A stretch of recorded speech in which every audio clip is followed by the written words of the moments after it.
अगर आपसे पूछा जाए कि संपूर्ण ब्रह्मांड कितना बड़ा हो सकता है तो आप क्या जवाब देंगे? अगर आपसे पूछा जाए संपूर्ण ब्रह्मांड की यात्रा करने में आपको कितना समय लग सकता है, चलिए इसका जवाब हम दे देते हैं।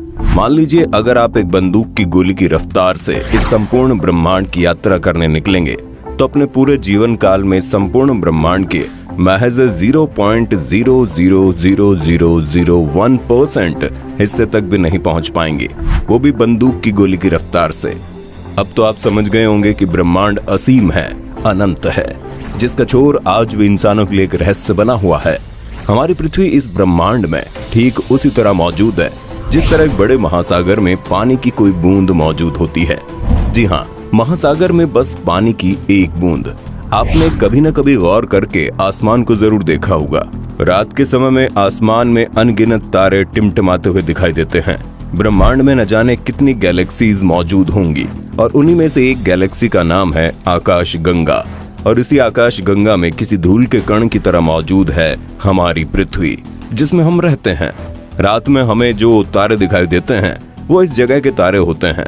बहुत विशाल है हमारी आकाश गंगा।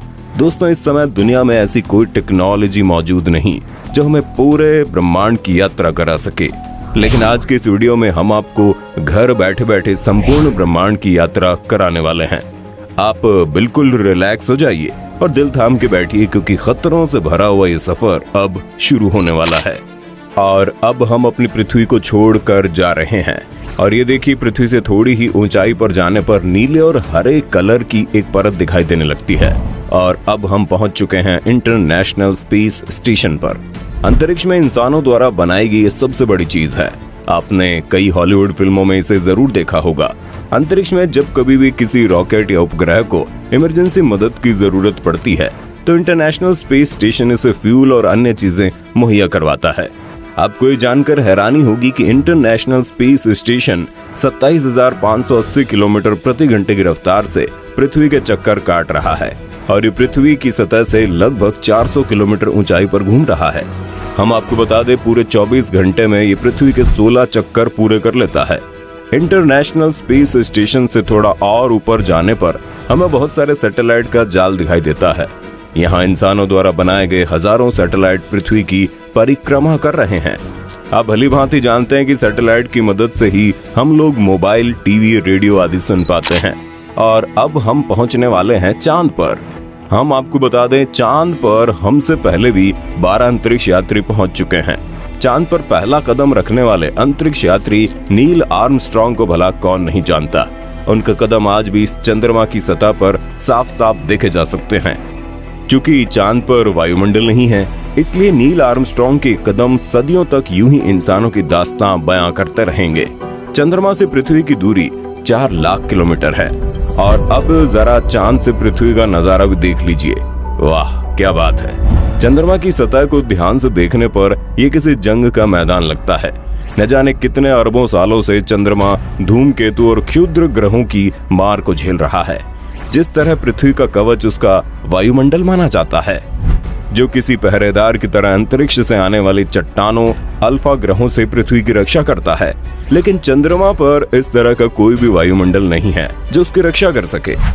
और अब हम पहुंच चुके हैं हमारे सौर मंडल के सबसे चमकीले ग्रह वीनस यानी शुक्र ग्रह पर।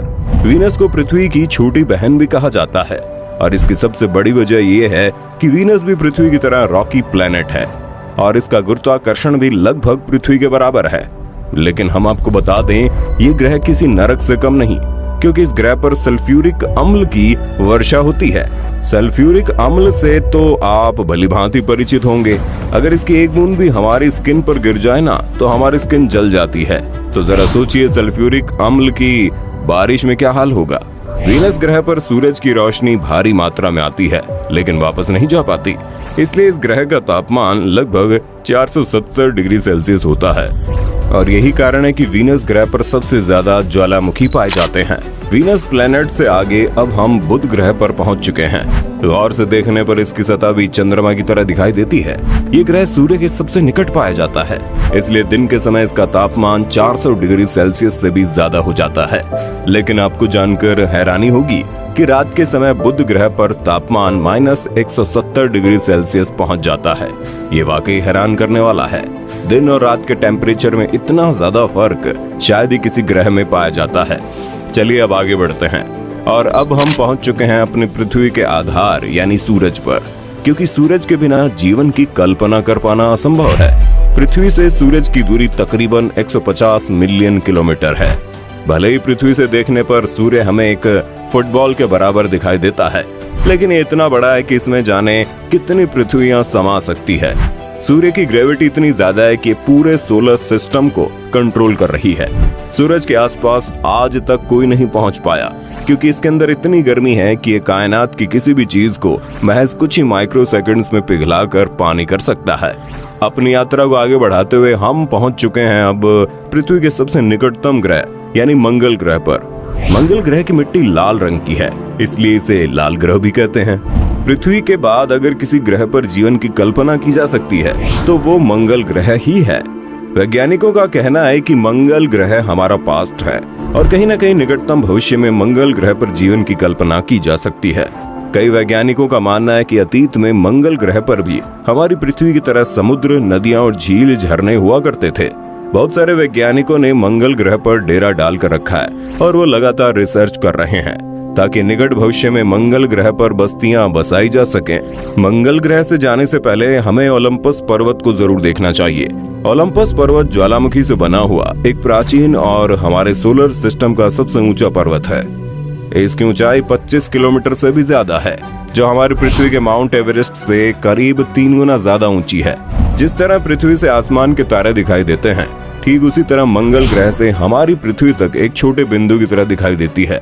और अब आप थोड़ा सावधान हो जाइए, क्योंकि अब हम मंगल और बृहस्पति के बीच पाए जाने वाले क्षुद्र ग्रहों के बीच पहुंच चुके हैं और ये है हमारे सोलर सिस्टम का सबसे बड़ा ग्रह जुपिटर। और ये जुपिटर की सतह पर पाया जाने वाला धब्बा लाल कलर का, जो हमारी पृथ्वी से 3 गुना ज्यादा बड़ा है। और अब हम पहुंच चुके हैं सौरमंडल के सबसे खूबसूरत ग्रह शनि पर। इसके चारों ओर रिंग जैसी आकृति का ये वलय वाकई में देखने लायक है। आपको ये जानकर हैरानी होगी कि शनि ग्रह के छल्ले उसकी सतह से लाखों किलोमीटर ऊपर तक फैले हुए हैं। यूरेनस और नेपच्यून को पार करने के बाद और प्लूटो से गुजरते हुए अब हम अपने सोलर सिस्टम से बाहर इंटरस्टेलर स्पेस में प्रवेश कर चुके हैं। यहाँ हमारी मुलाकात होती है वोयागर 1 स्पेसक्राफ्ट से। यही एकमात्र क्राफ्ट है जो इंसानों द्वारा बनाई गई सबसे दूर मौजूद चीज है। इस समय पृथ्वी से 19 अरब किलोमीटर दूर पहुंच चुका है। अपने इस रोमांचकारी यात्रा में हम इतने आगे आ चुके हैं कि यहाँ से हमारी पृथ्वी आंखों से ओझल हो गई है और सूर्य किसी बिंदु की तरह दिखाई दे रहा है। लेकिन अभी भी इतनी दूरी पर सूर्य की ग्रेविटी महसूस की जा सकती है। धूमकेतु का एक विशाल बादल हमारे सौरमंडल को चारों तरफ से घेरे हुए हैं, जिसमें अरबों खरबों धूमकेतु मौजूद है। और ऐसा माना जाता है कि सूर्य का गुरुत्वाकर्षण यहीं पर आकर खत्म हो जाता है।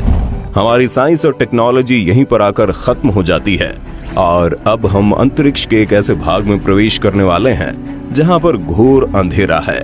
और अब हम अपनी पृथ्वी से बहुत बहुत बहुत दूर आ चुके हैं, लेकिन ब्रह्मांड के सापेक्ष अभी हमने पहली सीढ़ी भी पार नहीं की और अब हम अपने पड़ोसी सोलर सिस्टम में प्रवेश कर चुके हैं। और इस तारामंडल का नाम अल्फा केन है। सूर्य की किरणों को पृथ्वी तक पहुंचने में मात्र 8 मिनट 3 सेकंड का समय लगता है। उन्हीं सूर्य की किरणों को यहाँ तक पहुँचने में 4 साल 3 महीने का समय लग जाता है। अब तो आप समझ गए होंगे कि हम अपनी पृथ्वी से कितनी दूर आ चुके हैं। और अब हम अपनी पृथ्वी से 20 प्रकाश वर्ष दूर गिलीस 581 तारामंडल से गुजर रहे हैं।